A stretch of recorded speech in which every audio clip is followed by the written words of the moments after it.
susirašinėjimo, laiškų skaitimo. Kam rašo, kas susirašinėja? Taksistas ir centriukas.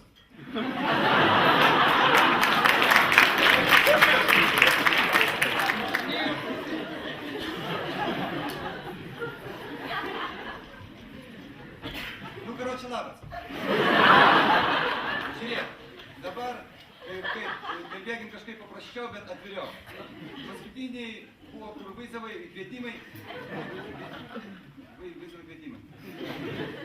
Jie buvo labai netikslus. Tai tik tai yra čia prašymas toks, gal kaip ir labiau toksai, pasakyti, teiginys.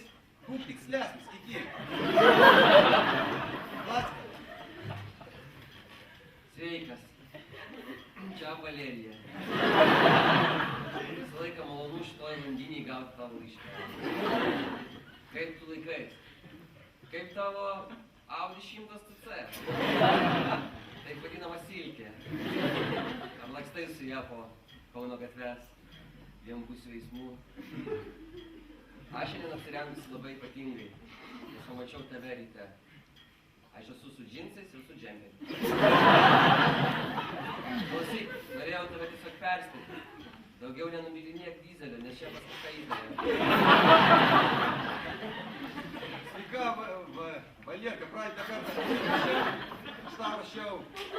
Iki, sveikas. Aš nesupratau, kad tu moteris.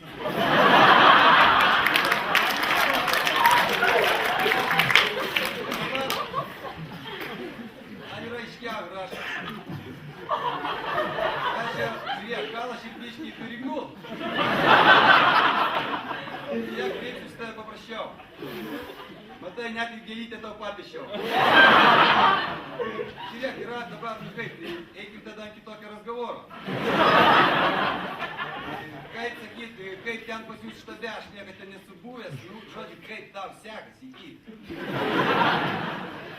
Padūka dar kartelį. Nu ir misunderstandingas čia įvyko. Tas lai, kuriam tu rašė, jau seniai nebedirba, dabar aš čia vietoje. Tavo gėlytė labai graži. Kiek laiko ją piešėjai? Ar tu mėgsti piešti? Pasakyk, pas ką tu kerpiesi? Žiūrėk, šiandien aš pasikepinau tavo kvepalais Angel. Šiek tiek papraškiau į tavo audinę. Jeigu užuosi, parašyk. Dar tiesiog norėjau pasakyti. Tavo labai graži audinė liemenė. Tavo Valerka.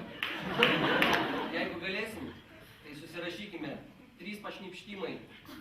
Aš atsiliepsiu, 2 pašnipštimai iškvietimas.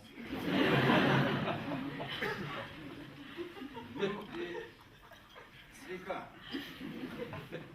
Atleis, negaliu pašnipšti.